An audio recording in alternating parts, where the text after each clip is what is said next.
नमस्कार दोस्तों, आपके अपने मेडिटेक कोचिंग इंस्टीट्यूट में आपका स्वागत है। मैं अंकित भारद्वाज आज आपको एक नया कॉन्सेप्ट पढ़ाने जा रहा हूं जो कि biological classification chapter number 2 11th class से रिलेट करता है और नीट के एग्जाम में आपको एक क्वेश्चन जरूर देने वाला है।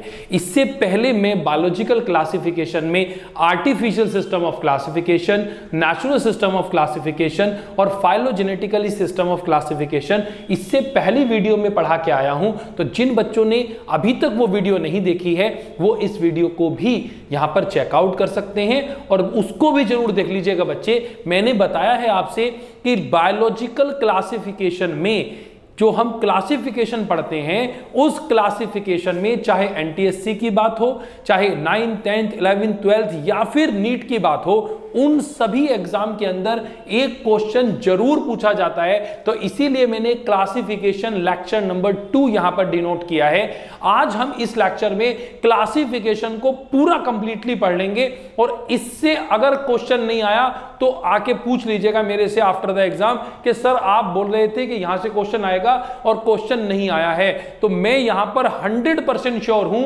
और मेरा जितना भी एक्सपीरियंस है उसके माध्यम से मैं आपको बता दूं कि यहां से क्वेश्चन आना ही आना है प्यारे बच्चों। तो आपको अब 15 से 20 मिनट मुझे देने हैं ताकि आप नीट के पेपर में अपने 4 नंबर सेव कर सकें। चलिए बच्चों टॉपिक की तरफ मूव करते हैं। यहां अगर मैं बात करूं तो आज हम पढ़ने जा रहे हैं 2 सिस्टम किंगडम ऑफ क्लासिफिकेशन से स्टार्ट कर 7 सिस्टम ऑफ क्लासिफिकेशन। ठीक है, तो यहां 2 सिस्टम किंगडम ऑफ क्लासिफिकेशन क्या कहता है भाई? सबसे बस 2 ही बातें आपको याद रखनी है। यहां पर कौन कौन से साइंटिस्ट ने यहां पर कौन कौन सा सिस्टम ऑफ क्लासिफिकेशन दिया है, सिर्फ इतना ही है एनसीईआरटी में। इसके साथ साथ कैसे डिफाइन किया है ये बातें पढ़ेंगे। तो 2 सिस्टम किंगडम ऑफ क्लासिफिकेशन की बात करें तो it was given by Linnaeus नाम के साइंटिस्ट आते हैं। उन्होंने यहां पर 2 सिस्टम किंगडम ऑफ क्लासिफिकेशन को बताया था। अकॉर्डिंग टू लीनियस ने क्या किया कि जितने भी लिविंग ऑर्गेनिज्म हैं उनको 2 पार्ट में बांट दिया, ऐसे जो मूव करते हैं और ऐसे जो मूव नहीं करते हैं। ठीक है, जैसे एक को बोल दिया प्लांट, एक को बोल दिया एनिमल। ठीक है, ये एक आगे की बात हो गई। तो यहां पर अगर मैं बात करूं तो according to this all living organism are classified in 2 category, so that is called 2 system kingdom of classification. same as अगर हम बात करें 3 सिस्टम किंगडम ऑफ क्लासिफिकेशन, नाम से पता चल रहा है भाई 3 है यहां पे। तो यहां 3 सिस्टम किंगडम ऑफ क्लासिफिकेशन की बात की जाए तो सभी जितने भी लिविंग ऑर्गेनिज्म हैं उन सभी को 3 पार्ट में डिफाइन कर दिया गया है। That is called 3 system kingdom of classification. आपसे नहीं पूछेगा भाई कौन से को ऐड कर दिया, आपसे सिर्फ साइंटिस्ट का नाम पूछ सकता है और साइंटिस्ट का नाम आता है अर्नेस्ट हेकल। मैंने यहां बोर्ड पर भी आपके सामने मेंशन किया है अर्नेस्ट हेकल। लीनियस और यहां पर हेकल हमने यहां पर बात की। इसके साथ साथ बात करें तो नेक्स्ट आता है भाई आपका 4 kingdom system of classification. It was given bye Copeland नाम के साइंटिस्ट आते हैं। उन्होंने 4 सिस्टम किंगडम ऑफ क्लासिफिकेशन समझाया था। इसको भी अच्छे से पढ़ लीजिएगा। फिर आता है आपके पास 5 सिस्टम किंगडम ऑफ क्लासिफिकेशन और लगा लो 2 स्टार, क्योंकि ये एनसीईआरटी के अकॉर्डिंगली, ये नीट के अकॉर्डिंगली, ये 11th क्लास के अकॉर्डिंगली हमारे सिलेबस में है। तो जितने भी बच्चे मुझे पूरे हिंदुस्तान के यहां पर देख रहे हैं उन्हें मैं बता दूं कि यहां पर आपको पूरा डिटेल में स्टडी करना है। किसको भाई? 5 सिस्टम किंगडम ऑफ क्लासिफिकेशन को। तो 5 सिस्टम किंगडम ऑफ क्लासिफिकेशन की अगर हम बात करें तो it was given by R H. Whittaker नाम के साइंटिस्ट आते हैं। उन्होंने दिया था भाई और उन्होंने कहा कि सभी लिविंग ऑर्गेनिज्म को 5 कैटेगरी में डिफाइन करना है, 5 किंगडम में बांटना है। इसको पूरा डिटेल पढ़ेंगे आज ही इसी वीडियो में। ठीक है, बस आप मेरे साथ जुड़े रहिए। यहां पर ईयर भी पूछ लेता है भाई, तो यहां पर इसका ईयर आपको याद करना चाहिए, दैट इज 1969। जी हां, तो आर.एच. विटेकर ने ये जो 5 सिस्टम किंगडम ऑफ क्लासिफिकेशन दिया था ये 1969 में दिया था। आप ईयर भी याद करके जाएं इसका, क्योंकि हमारे सिलेबस में पूरी स्टडी है इसकी। अगर हम इसके बाद बात करें तो आगे लिख दिया भाई 6 सिस्टम किंगडम ऑफ क्लासिफिकेशन और 7 सिस्टम किंगडम ऑफ क्लासिफिकेशन। अब आप ये कहेंगे सर एनसीईआरटी में तो ऐसा कुछ लिखा नहीं है, ना ही 6 वाले को लिखा है ना ही 7 वाले को लिखा है। तो बच्चों मैं यहां पर बता दूं आपसे कि देखिए अगर हम एग्जाम के पॉइंट ऑफ व्यू से बात करें, अगर हम नीट के पेपर की बात करें तो नीट के एग्जाम के अंदर बायोलॉजी में लगभग 80 से अबव क्वेश्चन जो हैं वो आपके आते हैं एनसीईआरटी को फोकस करके। पूरा डिक्टो एनसीईआरटी आ रहा है पिछले 3-4 साल का, अगर हम स्टडी करें एग्जाम पेपर को एनालिसिस करें, लेकिन फिर भी 3-4-5 क्वेश्चंस कुछ इस तरीके के होते हैं जो एक दूसरे से रिलेट करते हैं। इसीलिए मैंने यहां पर आपको 6 सिस्टम किंगडम ऑफ क्लासिफिकेशन या 7 सिस्टम किंगडम ऑफ क्लासिफिकेशन भी पढ़ा रहा हूं, क्योंकि बच्चों यहां पर फाइट आपके सिलेक्शन की नहीं है, यहां पर फाइट है आपको अंडर 100 रैंक लाके देने की। यहां पर फाइट सिर्फ गवर्नमेंट मेडिकल कॉलेज की नहीं है, यहां पर फाइट है एम्स जैसे मेडिकल कॉलेज की, यहां पर फाइट है मौलाना आजाद जैसे मेडिकल कॉलेज की, लेडी हार्डिंग जैसे मेडिकल कॉलेज की।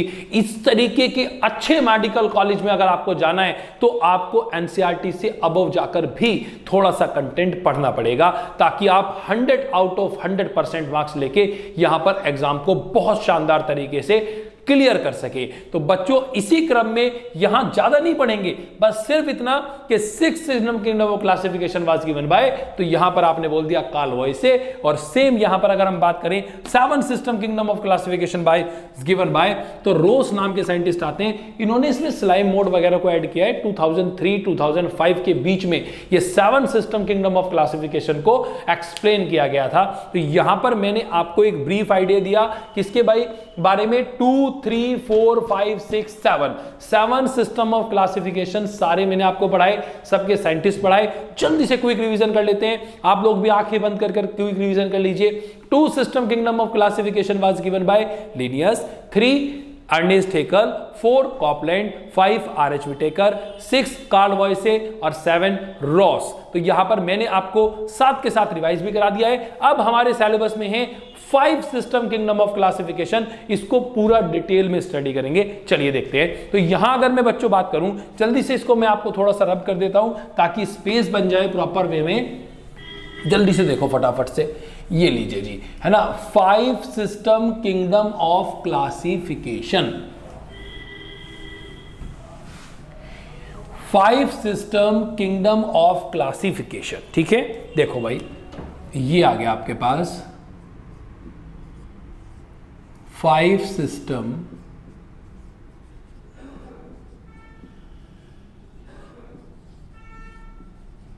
किंगडम ऑफ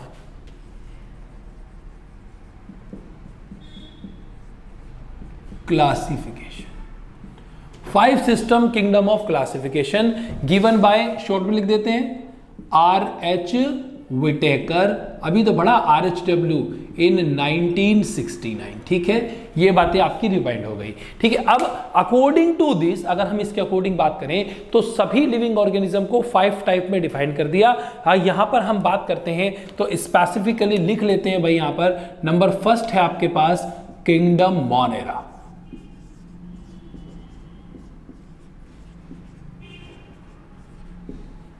सेकंड है आपके पास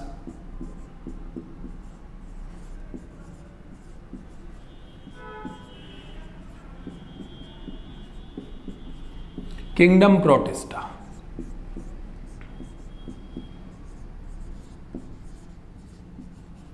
फिर है आपके पास किंगडम फंजाई, इसके बाद आपके पास है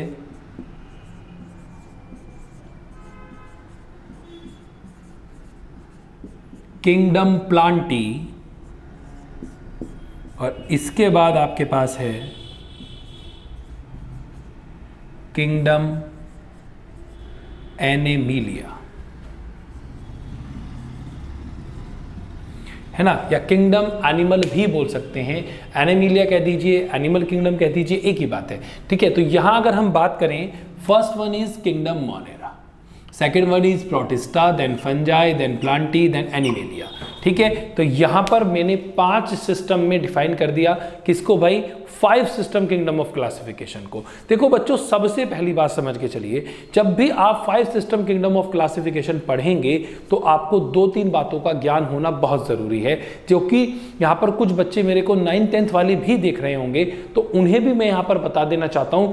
आज की इस वीडियो को देख लेने के बाद आपके 12th के बाद तक के सारे कॉन्सेप्ट क्लियर हो जाएंगे। आप कहीं भी पढ़ें, किसी से भी पढ़ें, इससे आपका क्वेश्चन गलत नहीं होगा, ऐसा मेरा दावा है आपसे। तो बच्चों यहां पर ध्यान दीजिएगा, आपको 2-3 बातों का पता होना चाहिए। पहली बात ये कि यूनिसेलुलर लिविंग ऑर्गेनिज्म किसे कहते हैं। यूनिसेलुलर उनको बोलते हैं भाई जिनके अंदर एक ही सेल होता है, एक कोशिकी है, और एक होता है जी आपका मल्टी सेलुलर। अगर हम मल्टी सेलुलर की बात करें तो जहां पर एक से ज्यादा सेल इन्वॉल्व है, that is called multi cellular. एक और टर्म आता है यहां पर प्रोकैरियोटिक और यूकैरियोटिक। तो वो सेल वाले चैप्टर में आपने पढ़ा है सभी बच्चों ने, एक ऐसा जिसके अंदर सॉरी फॉर दैट, अगर हम बात करें जिसके अंदर न्यूक्लियस के ऊपर की कवरिंग, मतलब न्यूक्लियर मेम्ब्रेन प्रेजेंट होता है, उसको हम बोलते हैं यूकैरियोट्स। और जहां पर वेल डिफाइंड न्यूक्लियस नहीं होता, वहां पर हम बोलते हैं प्रोकैरियोट। तो यूकैरियोट और प्रोकैरियोट की बात अगर आपको समझ आई और इसके साथ साथ यूनिसेलुलर मल्टीसेलुलर का कॉन्सेप्ट समझ आया, तो आप इस बात को बहुत आसानी से समझ लेंगे। इसके साथ साथ एक बात और ध्यान देनी है कि जो अपना खाना खुद बनाते हैं उनको ऑटोट्रॉफिक कहते हैं, और जो अपने खाने के लिए किसी और पर डिपेंडेंट रहते हैं उनको हेट्रोट्रॉफिक बोलते हैं। ये बात भी आपको पता है। तो यहां अगर मैं बात करूं किंगडम मोनेरा की, तो किंगडम मोनेरा के सारे मेंबर कैसे हैं भाई। पहली बात तो ये कि सारे के सारे मेंबर हमारे यूनिसेलुलर हैं। पहला क्वेश्चन तो ये हो गया आपका, है ना। तो all the member of kingdom Monera are unicellular. इसके साथ साथ अगर हम और बात करें तो यूनिसेलुलर तो है ही है, लेकिन उसके साथ साथ कैसी नेचर है भाई, प्रोकैरियोटिक। इनकी नेचर कैसी है, प्रोकैरियोटिक नेचर की है। ये भी आपको ध्यान रखना है, मतलब न्यूक्लियस तो है लेकिन न्यूक्लियस के चारों ओर कवरिंग नहीं है। ठीक है, यहां पर यूनिसेलुलर प्रोकैरियोट की बात हो गई। अब हम और बात करें यहां पर, तो एग्जाम्पल से डिलीट करते हैं भाई। ये थोड़ा सा स्पेस कम है लेकिन कलर चेंज करके लिखेंगे, आसानी से समझ लेंगे। तो यहां पर अगर हम एग्जाम्पल की बात करें तो जितने भी बैक्टीरिया हैं, चाहे वो आर्की बैक्टीरिया हो या यू बैक्टीरिया हो, वो सब किंगडम मोनेरा के मेंबर हैं। इसके अलावा BGA, it is stand for the blue green algae, cyanobacteria भी बोलते हो आप इनको, ये भी इसी में आते हैं। इसके अलावा PPLO, स्मॉलेस्ट लिविंग ऑर्गेनिज्म है मेरे प्यारे बच्चों, ये माइकोप्लाज्मा बोलते हैं, प्लूरोनिमोनिया लाइक ऑर्गेनिज्म। कभी इसके बारे में डिटेल में स्टडी करेंगे, है ना। तो ये जितने भी मेंबर्स हैं, ये सारे के सारे मेंबर किंगडम मोनेरा का पार्ट हैं, ये आपको ध्यान देना है। इसके बाद अगर हम बात करें तो अगला आता है आपके पास किंगडम प्रोटिस्टा। किंगडम प्रोटिस्टा के बारे में बात करें तो इसके मेंबर भी सारे कैसे हैं, यूनिसेलुलर हैं। और इसके साथ साथ यहां पर इधर लिख देते हैं, थोड़ा वेरिएशन करें तो यूकैरियोटिक। अगर वेरिएशन करके पढ़ा जाए तो ये यूकैरियोटिक हैं, मतलब सिंगल सेल वाले। और यूकैरियोटिक सेल के जो लिविंग ऑर्गेनिज्म हैं वो सारे के सारे किंगडम प्रोटिस्टा में रखे गए हैं। अब बहुत इंपॉर्टेंट बात बताने जा रहा हूं, एग्जाम्पल पे बात करते हैं भाई। इसके एग्जाम्पल में बात करते हैं। Amoeba, paramecium, amoeba, paramecium, Chlamydomonas,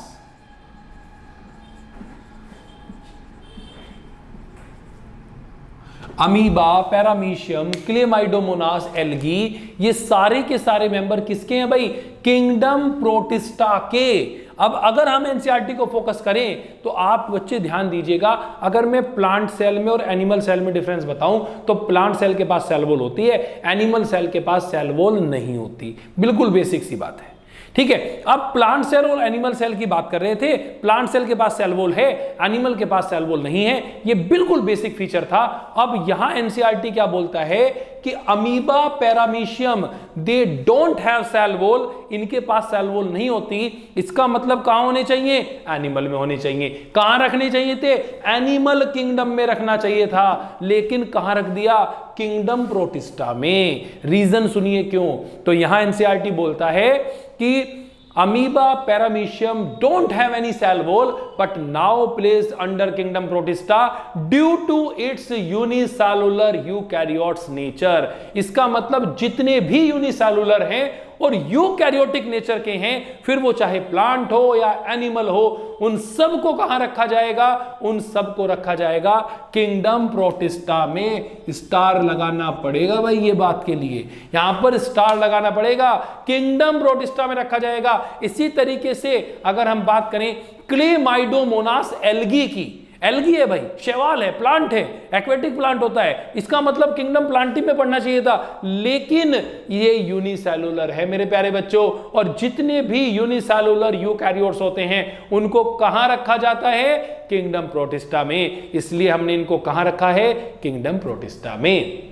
और मैं आपको याद दिला दूं, जिन बच्चों ने पहले से एनसीईआरटी को थोड़ा सा स्टडी किया हुआ है, उन्होंने एल्गी में एक और एल्गी पढ़ी होगी, स्पारुलिना, क्लोरेला, ये सारी एल्गी भी यूनिसेलुलर होती हैं। कहाँ रखनी चाहिए? प्रोटिस्टा में। ठीक है, यहाँ पर ध्यान देने वाली बात थी। तो यहाँ मैंने किंगडम प्रोटिस्टा की बात की। इसके बाद अगर हम बात करें तो आगे मूव कर रहे हैं भाई, किंगडम फंजाई की बात कर रहे हैं। अगर हम किंगडम फंजाई के रेस्पेक्ट में आपसे बात करें तो आपको ये बात ध्यान देनी है भाई, किंगडम फंजाई में कि यहां पर ये एक नया ग्रुप ऐड हुआ था। और किंगडम फंजाई के फीचर्स की बात की जाए तो देखो, पहली बात ये कि इसके सारे मेंबर मल्टी सेलुलर हैं।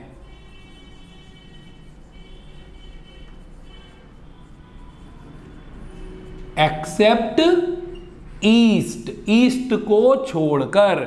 ईस्ट कैसा है? यूनिसेलुलर है। इसके साथ साथ अगर हम यहां पर बात करें तो इसके सारे मेंबर हेट्रोट्रॉफिक, हेट्रोट्रॉफिक नेचर के होते हैं। यह बात आपको ध्यान देनी है। और यूकैरियोट तो है ही, यूकैरियोट्स नेचर के तो हैं ही भाई। तो यहां पर देखो, मैंने कहा कि यहां पर किंगडम फंजाई की बात की जाए तो all member are multicellular and eukaryotes.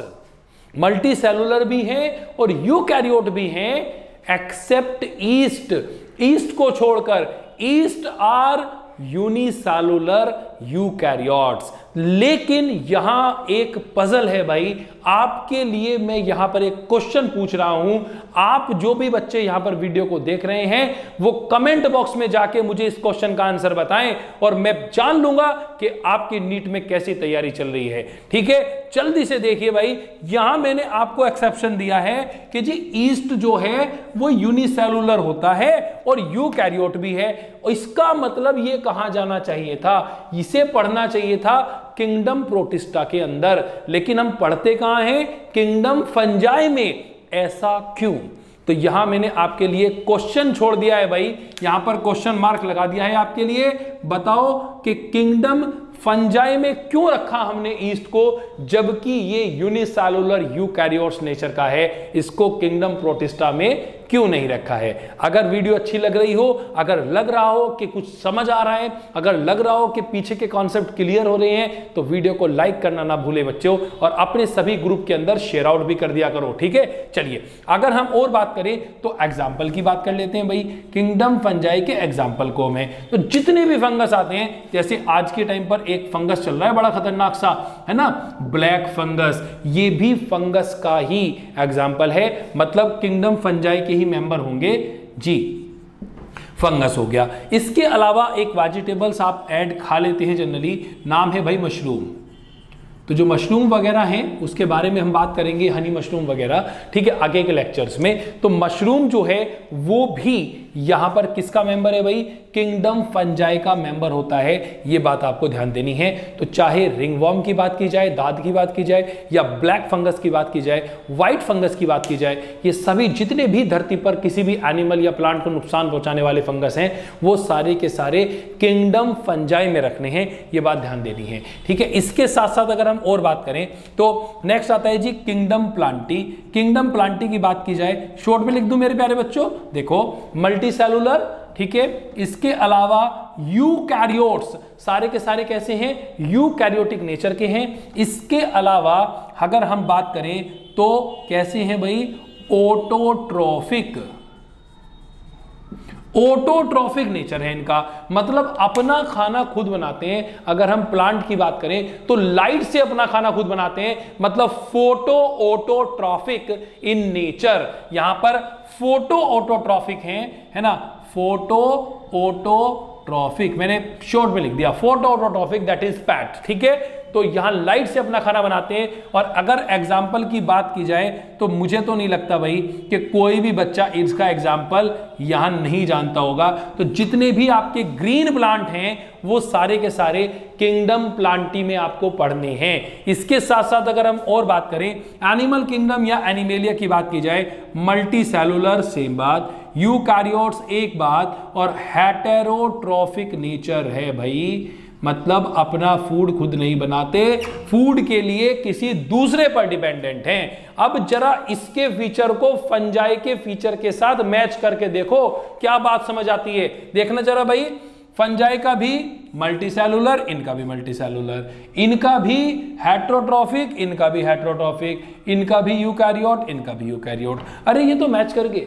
आप देखें भाई मेरे प्यारे बच्चों, ये तो मैच कर गया भाई, किंगडम फंजाई और किंगडम एनिमेलिया दोनों के दोनों आपस में मैच कर गए सारे कैरेक्टर। फिर अलग अलग किंगडम क्यों, तो इसलिए क्योंकि एक पॉइंट आप भूल गए थे। पॉइंट क्या है, पॉइंट है आपका holozoic nutrition. Holozoic type of nutrition, holozoic type of nutrition क्या होता है भाई, यहां पर फूड रखने की स्पेसिफिक कैटेगरी होती है, ठीक है। आप एक तरीके से मान लीजिए जैसे आप खाना खाते हैं तो स्टमक एक कैविटी के अंदर रहता है वो कुछ समय के अंदर और धीरे धीरे डाइजेस्ट होता है, जबकि फंजाई के केस में इस तरीके का अरेंजमेंट नहीं है। तो इस तरीके के जो एब्जॉर्प्शन ऑफ न्यूट्रिएंट्स हैं या जो डाइजेशन वाले चैप्टर में आप पढ़ते हैं उसे होलोजोइक टाइप ऑफ न्यूट्रिशन बोला जाता है। सो दैट्स व्हाई ये ज्यादा डिटेल में पढ़ेंगे डाइजेशन वाले चैप्टर में, है ना, 11वीं क्लास में ये जूलॉजी का पार्ट है। तो यहां होलोजोइक टाइप ऑफ न्यूट्रिशन देखा जाता है। इसके बिहाफ पर हमने एनिमल किंगडम को और किंगडम फंजाई को अलग अलग डील किया है। तो जितने भी एनिमल्स होंगे वो सारे इसके एग्जाम्पल हो गए। इनमें एक और आएगा जो बड़ा समझदार है, और कौन है जी वो हैं आप और मैं, मतलब ह्यूमन बीइंग्स। तो जितने भी ह्यूमन हैं उनको भी एनिमल किंगडम में ही पढ़ना है आपको, ये बात ध्यान देनी है, क्योंकि ह्यूमन भी एक सोशल एनिमल है। तो बच्चों यहां हमने प्रॉपर वे में स्टडी कर लिया 5 सिस्टम किंगडम ऑफ क्लासिफिकेशन को, डिटेल में मैंने आपको बताया है। एक क्वेश्चन भी पूछा है कि ईस्ट यूनिसेलुलर है, यूकैरियोट्स है, फिर इसको किंगडम प्रोटिस्टा में क्यों नहीं रखा। इसके साथ साथ यहां पर एक क्वेश्चन नीट का मैं करा के जाता हूं, आपसे पूछेगा अकॉर्डिंग टू आर.एच. विटेकर, ये जो आपने 5 सिस्टम किंगडम ऑफ क्लासिफिकेशन पढ़ा है इसमें सबसे बड़ा किंगडम कौन सा है, which of the one is the largest kingdom in number of species. Number of species के बिहाफ पर अगर हम बात करें तो सबसे बड़ा किंगडम यहां पर किंगडम फंजाई आता है, यह बात आपको ध्यान देनी है, ठीक है। सबसे बड़ा किंगडम कौन सा है, किंगडम फंजाई है। 1 लाख से भी ज्यादा डिफरेंट टाइप ऑफ स्पीसीज इनकी मिलती हैं। तो यहां पर हमने ये सारी बातें आपको बताई और आशा करता हूं कि यहां तक बातें समझ आई हैं। इसके साथ साथ एक छोटा सा पॉइंट और आपके साथ डिस्कस करूंगा। पॉइंट ये है, एक क्वेश्चन ये पूछ लेता है कि RH विटेकर का ये जो सिस्टम ऑफ क्लासिफिकेशन है ये किसके ऊपर बेस्ड है। तो बच्चों ये बताता है सेल के बॉडी ऑर्गेनाइजेशन के ऊपर कि वो यूनिसेलुलर है, मल्टीसेलुलर है, कॉम्प्लेक्सिटी क्या है, यूकैरियोट है, प्रोकैरियोट है, फूड कैसे लेता है, मतलब मोड ऑफ न्यूट्रिशन कैसा है, ऑटोट्रोफिक है, हेटरोट्रोफिक है, पैरासाइट है, सैप्रोफाइट है, होलोजोइक है, सारी बातें यहां पर काउंट करनी पड़ती हैं हमें, ठीक है। इसके अलावा फाइलोजेनेटिक रिलेशनशिप को भी कंसीडर करते हैं। लेकिन अगर आपसे पूछा जाए कि RH विटेकर का जो क्लासिफिकेशन है इज मेनली बेस्ड ऑन, ये किसके ऊपर मेनली बेस्ड है, तो आपको आंसर लगाना है मोड ऑफ न्यूट्रिशन। क्या आंसर लगाओगे, यहां लिख रहा हूं जी सबसे ऊपर, ये लो, mode of nutrition, mode of nutrition के ऊपर बेस्ड है भाई क्लासिफिकेशन। RH विटेकर का classification is mainly based on mode of nutrition. तो बच्चों यहां इस लेक्चर को फाइनलाइज करने का अब समय आ चुका है।